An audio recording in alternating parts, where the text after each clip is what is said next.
I am still out on the Groundhog Day walk, but stopped recording as I got past a person with a leaf blower. My God, those things are annoying. So a little bit more bio. I've been doing running on and off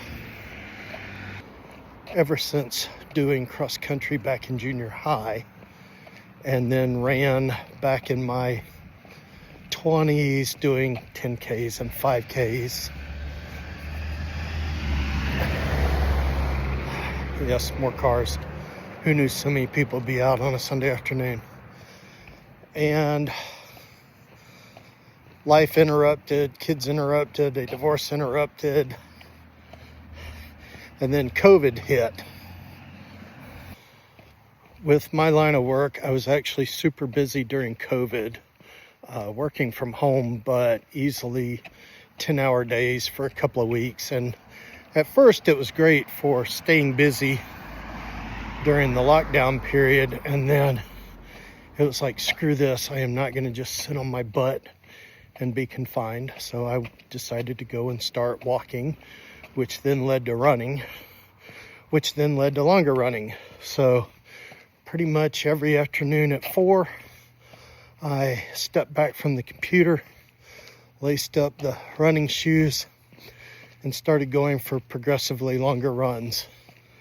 And graduated up as I built miles, built time, went from initial half mile to a mile, to where right before my injury, my afternoon training runs were 4 miles.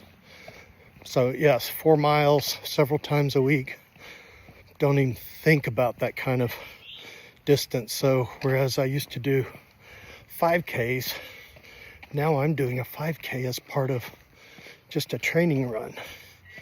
And just to let you know, I'm pushing my upper 50s, and I'm carrying, goodness, at least 15 extra pounds. And I promise you,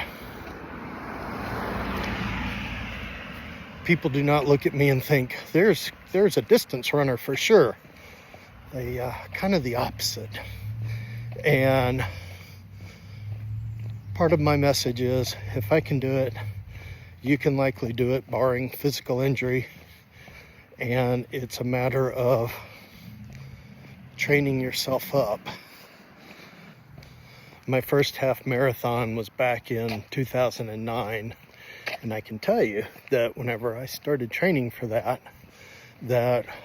I couldn't imagine running that kind of distance. And that very first race, my bib, my medal, they're in a nice little shadow box. Why? Because at the time, I couldn't imagine that I would ever do such a thing again. Did my second half marathon just a couple of months later because, well, I was all trained up. And there was a local one, so cheap and easy to get to. And then, not 2 years after that, I did my very first marathon. And not only that, did it back to back with a half marathon. And if you are in the Run Disney community, you will recognize that as the Goofy. So the ex and I used to go down to Disney World once or twice a year. And I'm down there at some point in the early aughts and thinking, this would really be a cool place to run through, having no idea that they had races. And I think, I don't know how I found out, but I found out they had races there. So I got back, and that started me on the thought of doing a half marathon there. I figured a 10K, it's over so quickly. So that's how I wound up signing up for the half marathon there in 2009 and started training for it a year ahead of time. And fortunately,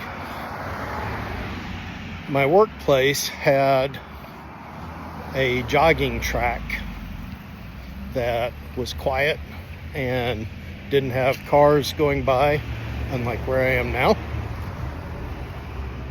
and it was about a quarter-mile track, but it gave me a place to go train. And so after work, I would change clothes, go start running, and then could cool down while driving home.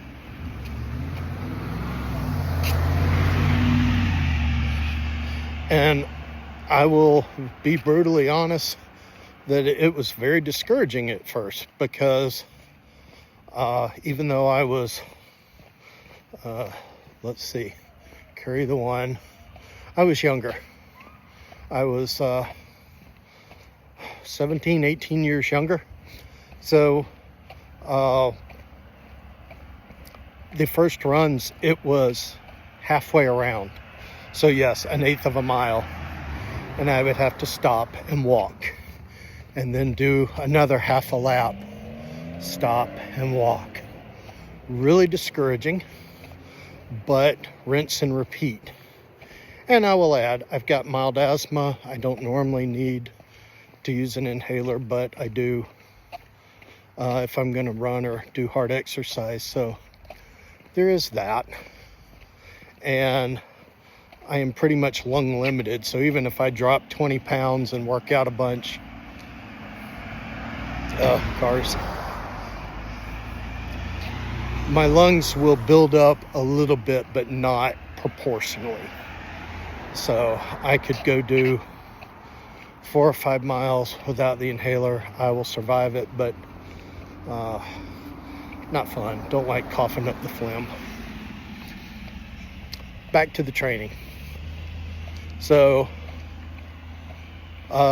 it was many days of doing partial laps and walking, and made sure to count the steps so that I did not fall out of run mode and stay walking. So it was run half a lap, count 40 steps, go back to running. And pretty soon I was doing whole laps without a walk break. And again, rinse and repeat, and pretty soon I'm doing a couple of laps at a time, and just kept doing that all through the spring and the summer, building up my endurance. And whenever I got down there to Disney, I did the half, and I think my time was like 2 hours and 36 minutes, and that included a few photo stops. I have since learned how to properly have fun with Disney races, which is to say, don't worry about the time. Try to get a PR in fun, as some of the guys say, and enjoy being in it. Unless you're somebody down there who wants a flat course, trying to qualify for something, don't worry about it. Take your time, take pictures, take it all in and enjoy it. There are races closer and much cheaper where you can go set a PR. So I have since become a huge fan of running at Disney, and my race count is now something like the standalone half, did a princess half simply because we were going to be down there, and I managed to get a bib, and did that before spending a day at Epcot, which meant I wound up doing a whole nother half worth of walking. Let me tell you what, I slept good that day.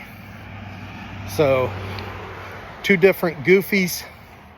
I did a dopey in 2022, and if you don't know, that means in 4 straight days you do the 5K, the 10, the half, and the full.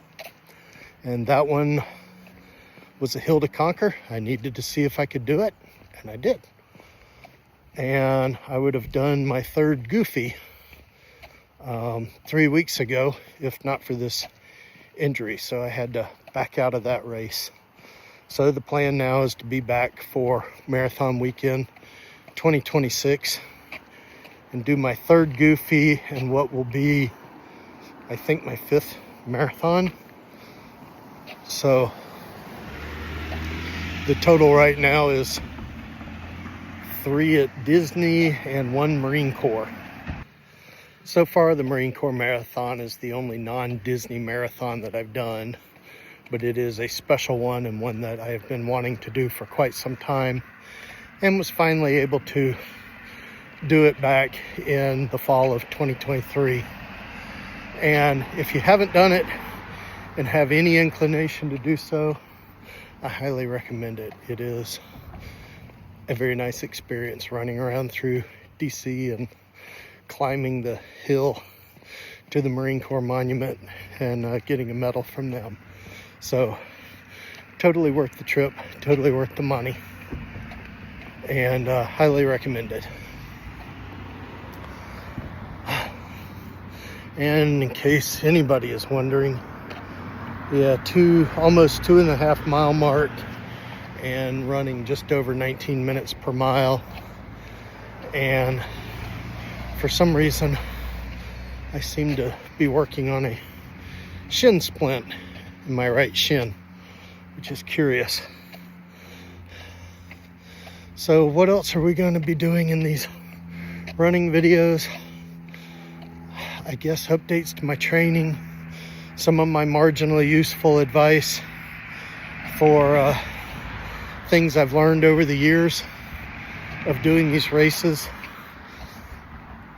and gear and equipment, and realize there's no sponsorship here, and you've got me out walking. My son's been talking about, why don't you start doing some YouTubes for your aircraft repair